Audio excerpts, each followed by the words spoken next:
বাবা, তুমি আমার সাথে যে আচরণ করছো, যদি মা সবকিছু জেনে যায় তাহলে তোমার সাথে আর 1 সেকেন্ডও সংসার করবে না। তখন আমার বাবা আমাকে বলল, তোমার মা কিভাবে জানবে? তোমার মা তো বাসায় নেই।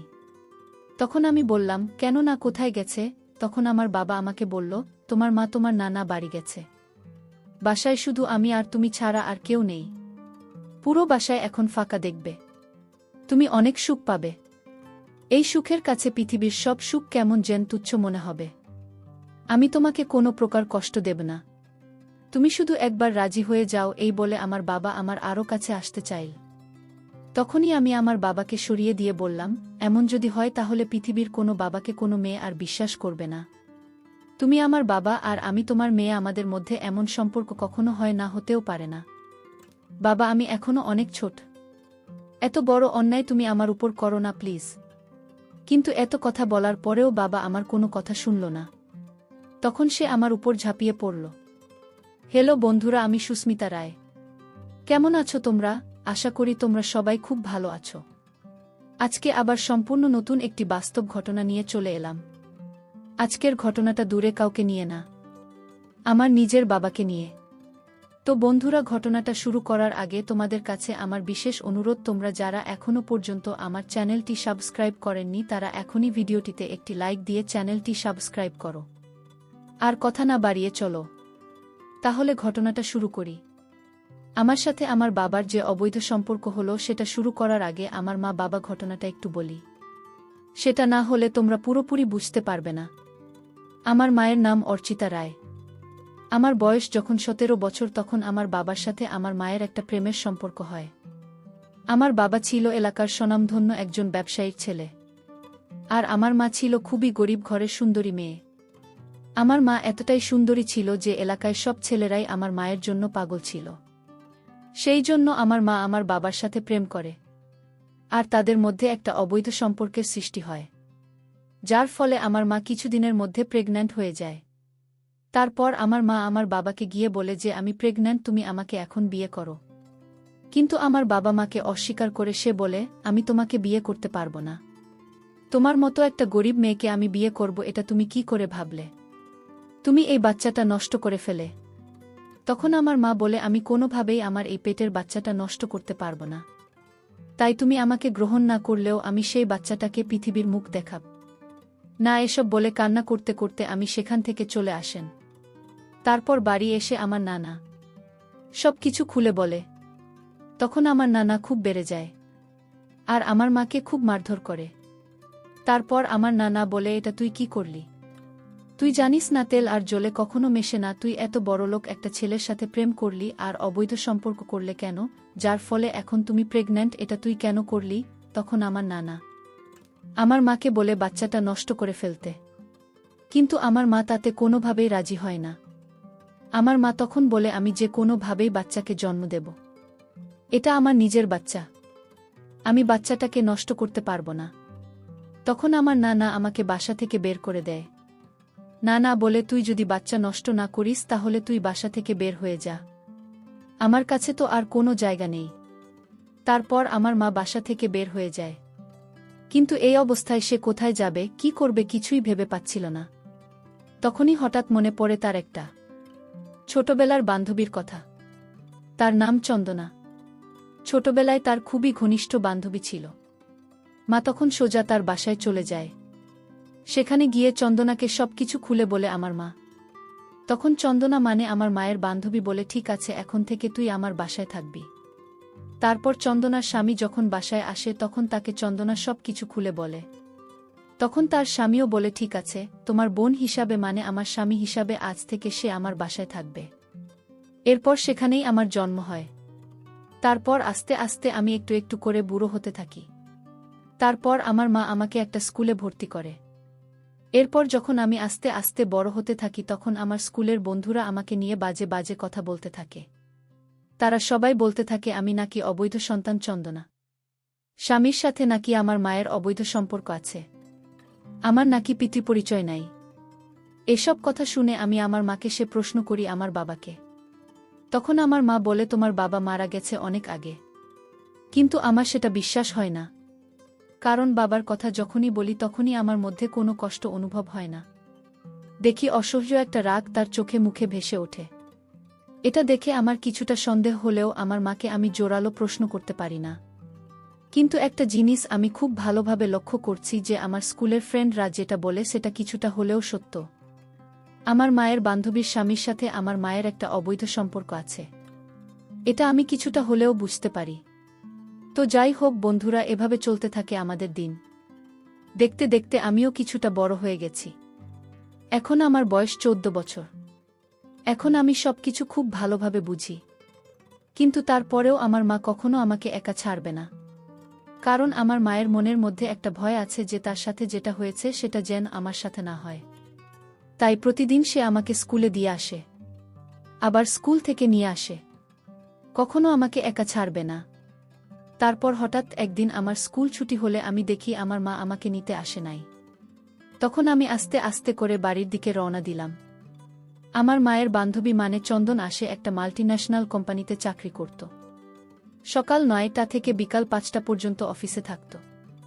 আর আমার স্কুল ছুটি হলো দুপুর 2টায়। তখন আমি বাড়ি চলে আসলাম। বাড়ি এসে আমি যেটা দেখলাম সেটা দেখে আমি রীতিমতো হতভম্ব হয়ে গেলাম।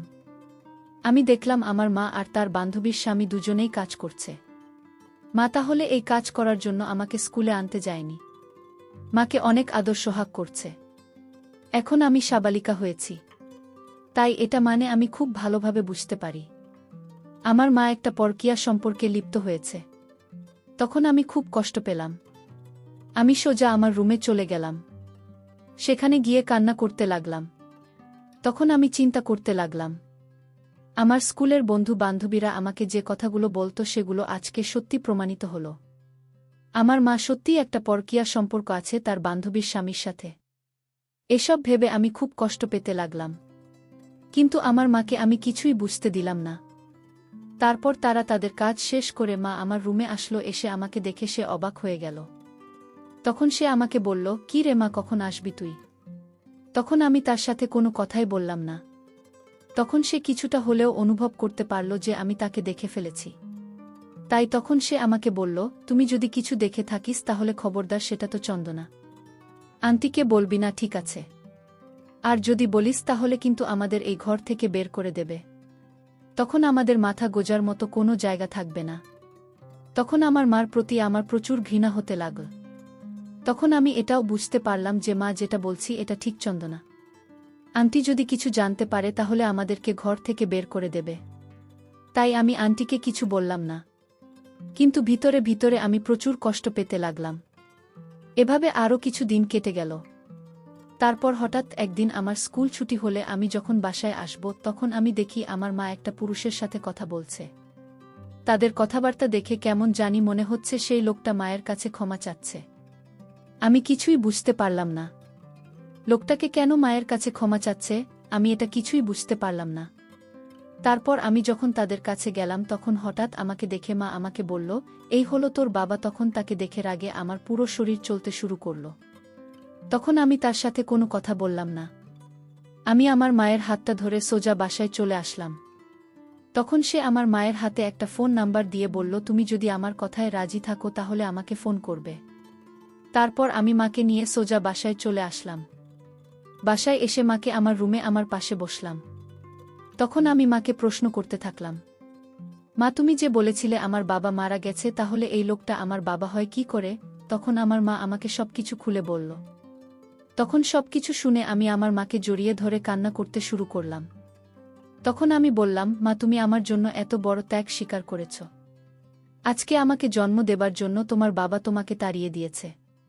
তুমি সবার থেকে বিতাড়িত হয়েছে শুধুমাত্র আমার জন্য, আমাকে এই পৃথিবীর মুখ দেখানোর জন্য। আমাকে মাফ করে দিও। আমি তোমাকে নিয়ে কত খারাপ চিন্তা করছি। আমি ভাবছি তুমি কত খারাপ, কিন্তু তুমি যে আমার জন্য কতটা স্যাক্রিফাইস করেছ সেটা আমি কখনো বুঝতে চাইনি। তখন আমার মা আমাকে আবার বলল, আমাকে তাড়িয়ে দিয়ে তোর বাবা একটা বলল মেয়েকে বিয়ে করেছিল। তারপর সেই মেয়েটা তোর বাবার সব টাকা পয়সা মেরে দিয়ে চলে গেছে অন্য একটা ছেলের সাথে। তাই সে এখন আমাকে বলেছে তোকে সহ আমাকে সে গ্রহণ করবে, মানে তোকে তার মেয়ের স্বীকৃতি দেবে। তখন আমি মাকে বললাম, তুমি কি করতে যাচ্ছ? তখন মা আমাকে বলল, দেখ মা, এখানে আমরা কতদিন থাকব, আমাদের তো একটা মাথা গোজার মতো জায়গা প্রয়োজন। তাই আমার কাছে মনে হয় তোমার বাবাকে গ্রহণ করে নেওয়াটা ঠিক হবে। তুমি কি বলো? তখন আমি বললাম, দেখো মা, তুমি যেটা ভালো মনে করে সেটাই করো। তখন আমার মা বলল, তাহলে তোর বাবাকে গ্রহণ করি, আর আমরা তার বাসায় গিয়ে উঠি। তখন আমি বললাম, ঠিক আছে। তারপর আমার মা আমার বাবার কাছে ফোন দিল। ফোন দিয়ে তাকে বলল, আমি রাজি, আমার বান্ধবী চন্দনা যখন বাসায় আসবে তখন আমি তার সাথে কথা বলে আমি তোমার বাসায় চলে আসব। তখন আমার বাবা বলল, ঠিক আছে। তারপর আমার চন্দনা আন্টি মানে আমার বান্ধবী যখন বাসায় আসলো তখন আমি তাকে বলল, আমার স্বামীকে আমি ফিরে পেয়েছি। আমার স্বামী আমাকে গ্রহণ করেছে। আমি আমার স্বামীর কাছে যেতে চাই। তখন আমার বান্ধবী খুব খুশি হল আর বলল, এটা তো খুব ভালো সংবাদ। এতদিন কষ্টের পরে অবশেষে তুই সুখের দেখা পেলে।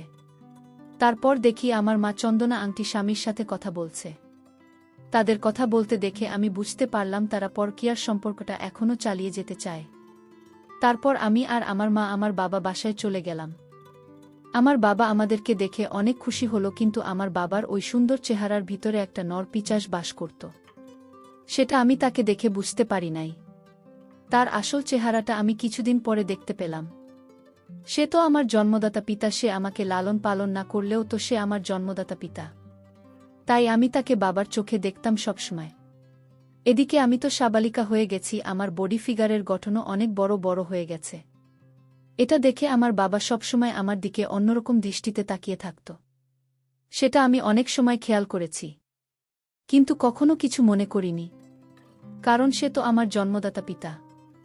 আমি সবসময় ভেবেছি সে কেন আমার দিকে কুনজরে তাকাবেন। বাবা হয়ে কখনো কি মেয়ের দিকে কেউ কোনো যোগ থাকতে পারে? এসব ভেবে আমি মাকেও কিছু বলি নাই। তার কিছুদিন পরে আমার মা আমার নানা কাছে ফোন করল। তারপর তাকে সব কিছু খুলে বলল যে আমার স্বামী আমাকে মেনে নিয়েছে। এটা শুনে আমার নানা ও খুব খুশি হল। তখন আমার নানা ও আমার মাকে তাদের বাসায় যেতে বলল। এক কথা, আমার মা এখন সব কিছু ফিরে পেয়েছে। স্বামীর বাড়ি, বাপের বাড়ির সব কিছু ফিরে পেয়েছে। এভাবে বেশ ভালোই চলতে থাকে আমাদের দিন। কিন্তু দিনে দিনে আমার বাবার কুনজর আমার প্রতি অনেক বেশি পড়তে থাকে। আমি সবসময় লক্ষ্য করি আমার বাবা আমার দিকে কুনজরে তাকাচ্ছে। সবসময় আমাকে স্পর্শ করার বাহানা করে। সত্যি কথা বলতে আমি এগুলো কখনো মাথায় নেই, কারণ সে তো আমার জন্মদাতা পিতা। তাকে নিয়ে আমি এসব বাজে চিন্তা করতে পারি না। তারপর হঠাৎ একদিন আমার সব বিশ্বাস নষ্ট হয়ে গেল। সেদিন আমি সকালবেলা প্রতিদিনের মতো স্কুলে চলে গেলাম। তারপর হঠাৎ আমার মায়ের কাছে আমার মামার বাড়ি থেকে ফোন আসলো, আমার না নাকি খুব অসুস্থ। তখন আমার মা নানা বাড়ি চলে গেল আর বাবাকে বলল, তুমিও চলো। কিন্তু বাবা বলল, আমি গেলে মেয়েদেরকে দেখবে, আমি মেয়েকে দেখে শুনে রাখব। তখন আমার মা ভেবে দেখুন, আমার বাবা ঠিক কথাই বলেছে। তারপর আমার মা নানা বাড়ি চলে গেল। এদিকে আমি যখন স্কুল থেকে বাসায় আসলাম তখন দেখি বাবা তার রুমে বসে আছে। তখন আমি সোজা আমার রুমে চলে গেলাম। রুমে গিয়ে আমি স্কুল ড্রেস খুলে গোসলের জন্য বাথরুমে দিকে যাচ্ছিলাম। ঠিক তখনই আমার বাবা আমার ঘরে প্রবেশ করল আর অন্যরকম দৃষ্টিতে আমার দিকে তাকিয়ে থাকল। তখন আমার শুধুমাত্র একটা টাওয়াল পেঁচানো ছিল। আমি বাবার আচার আচরণ দেখে বুঝতে পারলাম আমার বাবা আমার সাথে খারাপ কিছু করতে চাচ্ছে। তারপরেও কিছু না বোঝার ভান করে বললাম, বাবা চলেন, আমি গোসল করতে যাব। তখন আমার বাবা আমাকে বলল, এত তাড়া কেন? গোসলের আগে আমার সাথে একটা কাজ করো, তারপর গোসল করতে যেও। তখন আমি পুরোপুরিভাবে শিওর হয়ে গেলাম আমার বাবা আমার সর্বনাশ করতে চায়। তখন আমি আমার বাবাকে বললাম, বাবা কি বলছেন আপনি এসব? আপনি আমার জন্মদাতা পিতা, আমি আপনার নিজের মেয়ে। আপনি আমাকে এই ধরনের কথাবার্তা কিভাবে বলেন? কোনো মেয়েকে কি তার বাবা এই কথা বলতে পারে? বাবা, আপনি ভুল করছেন। আপনি ভুলে যাচ্ছেন আমি আপনার মেয়ে। কিন্তু আমার বাবা আমার কোনো কথাই শুনল না। সে এক ধাক্কা দিয়ে আমাকে বিছানার উপর ফেলে দিল। তারপর সে আমার উপর ঝাঁপিয়ে পড়বে। তখনই আমি তাকে একটা কথা বললাম, বাবা আপনি তো আমার শরীরটা চান, তাই তো? ঠিক আছে, নিয়ে যান আপনি আমার শরীর, কিন্তু আমার কিছু কথার উত্তর দেন।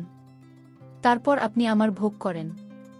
90 তো আপনি আমার শরীরটা ছিঁড়ে কুড়ে খেয়ে ফেলেন, আমার কোনো কষ্ট থাকবে না। আপনি শুধু আমার কিছু কথার উত্তর দিয়ে যান। গত 15 বছর ধরে আপনি আমার কোনো খোঁজ খবর নেননি। তারপরেও কিন্তু আপনি যখনই বললেন আপনি আমার বাবা, আমি কিন্তু এক কথায় সেটা মেনে নিলাম।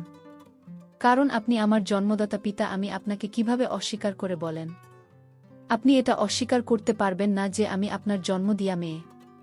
আর আজকেই 15 বছর পর মাস সবকিছু মেনে নিয়েছে। শুধু আমার জন্য, আমার ভবিষ্যতের জন্য। আর আজকে যদি মা সবকিছু জেনে যায় তাহলে আপনার সাথে আর 1 সেকেন্ডও সংসার করবে না। তখন আমার বাবা আমাকে বলল, তোমার মা কিভাবে জানবে বলো? তখন আমি বললাম মানে? তখন আমার বাবা আমাকে বলল, তোমার মা তো নানা বাড়ি গেছে। বাসায় শুধু আমি আর তুমি ছাড়া আর কেউ নেই। পুরো বাসায় এখন ফাঁকা দেখবে। তুমি অনেক সুখ পাবে। এই সুখের কাছে পৃথিবীর সব সুখ কেমন যেন তুচ্ছ মনে হবে। আমি তোমাকে কোনো প্রকার কষ্ট দেব না। একদিন শুধু তুমি আমাকে দাও, আমার আর তোমাকে চাওয়া লাগবে না। তুমি প্রতিদিন নিজে আমাকে উজাড় করে দেবে। তুমি শুধু একবার রাজি হয়ে যাও। এই বলে আমার বাবা আমার আরও কাছে আসতে চাইল। তখনই আমি আমার বাবাকে সরিয়ে দিয়ে বললাম, এমন যদি হয় তাহলে পৃথিবীর কোনো বাবাকে কোনো মেয়ে আর বিশ্বাস করবে না। তুমি আমার বাবা আর আমি তোমার মেয়ে, আমাদের মধ্যে এমন সম্পর্ক কখনো হয় না, হতেও পারে না। বাবা, তুমি অনেক বড় ভুল করতে যাচ্ছে। তোমার থেকে হয়তো বা আমার শরীরে শক্তি কম। তুমি হয়তো বা জোর করে আজকে আমার শরীরটা ভোগ করতে পারবে, কিন্তু বিধাতা তোমাকে কখনো ক্ষমা করবে না। এত বড় অন্যায় তুমি করো না প্লিজ বাবা।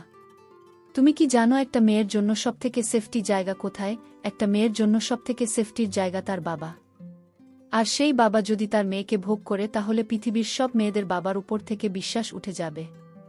এই বিশ্বাসের জায়গাটা তুমি নষ্ট করো না। আর তুমি হয়তো বা জোর করে আমার শরীরটা পেয়ে যাবে, কিন্তু কয়েক মিনিটের সুখ পাবে বলো? মাত্র 20 মিনিটের সুখের জন্য তুমি আজকে এত বড় পাপ করবে না প্লিজ। আমারও তো কারো না কারো সাথে বিয়ে হবে। আজকে যদি তুমি আমাকে নষ্ট করো তাহলে আমি তার কাছে গিয়ে কি উত্তর দেব বলো? বাবা, তুমি আমার সাথে এমন কাজ করতে পারে না। কিন্তু এত কথা বলার পরেও বাবা আমার কোনো কথা শুনল না। তখন সে আমার উপর ঝাঁপিয়ে পড়ল। তখন আমি আমার বাবার কাছ থেকে কোনোভাবে ও নিজেকে ছাড়াতে পারলাম না। মুহূর্তের মধ্যে আমার সব শেষ হয়ে গেল। তখন আমি অনেক কান্না করেছিলাম। 20 মিনিট পর বাবাকে একটা থাপ্পড় মেরে বললাম, আমি তোমার জন্ম দেওয়া মেয়ে, আর সেই মেয়ের সাথে এরকম কাজ করতে তোমার লজ্জা করল না? কি আছে এই 20 মিনিটের সুখে? তখন দেখলাম আমার বাবা মাথা নিচু করে বসে থাকল। তখন আমি বুঝতে পারলাম আমার বাবা হয়তো বা তার ভুল বুঝতে পারছে। তখন আমি বাবাকে আস্তে আস্তে বোঝাতে লাগলাম, বাবা, আমি তোমার মেয়ে, কোনো বাবা তার মেয়ের সাথে এমন কাজ করতে পারে না যা তুমি আমার সাথে করেছ। তোমার মধ্যে যে পশুটা আছে সেই পশুটাকে টেনে বের করে ফেলো। ওই পশুটাকে মনের মধ্যে জায়গা দিও না। তুমি আর কারো সাথে এমন কাজ করার চিন্তাভাবনা মাথায় এলো না। এটা জঘন্যতম পাপ। এটা করতে হয় না বাবা। তখন আমার বাবা আমার কথা বুঝতে পারল। সে আমার হাতটা ধরল আর বলতে শুরু করল, আমি অনেক বড় ভুল করে ফেলেছি। তুমি কাউকে এই কথাগুলো বলো না। তোমার মাকেও এই কথাটা বলো না। আমি আর কখনো তোমার দিকে খারাপ দৃষ্টিতে তাকাব না। তুমি আমার মেয়ে, আমি তোমার দিকে মেয়ের দৃষ্টিতে তাকাব। শুধু তুমি আমাকে মাফ করে দাও। আমি আর কখনো এমন কাজ করব না। এত বড় পাপ করার কথা মাথায় আনব না। আমার বাবার মুখে এই সমস্ত কথা শুনে আমি খুব খুশি হলাম। তখন আমি বললাম, এই তো আমার লক্ষ্মী বাবা। এই তো নয় বাবার মধ্যে মনুষ্যত্ব ফিরে এসেছে। তারপর থেকে আমার বাবা আমার দিকে আর খারাপ নজরে তাকায় না। আমার বাবা আমাকে তার নিজের সন্তানের মতো ভালোবাসতে শুরু করল। আর আমিও খুব খুশি হলাম। তো বন্ধুরা, এই ছিল আমার আজকের ঘটনা। তোমরা কেউ কখনো এরকম ধরনের পাপ করার কথা চিন্তাও করবে না। এটা অনেক বড় পাপ। যাই হোক বন্ধুরা, আজকের মতো বিদায় নিলাম। দেখা হবে আগামীতে নতুন কোনো ভিডিও নিয়ে। ততক্ষণ তোমরা ভালো থেকো সবাই।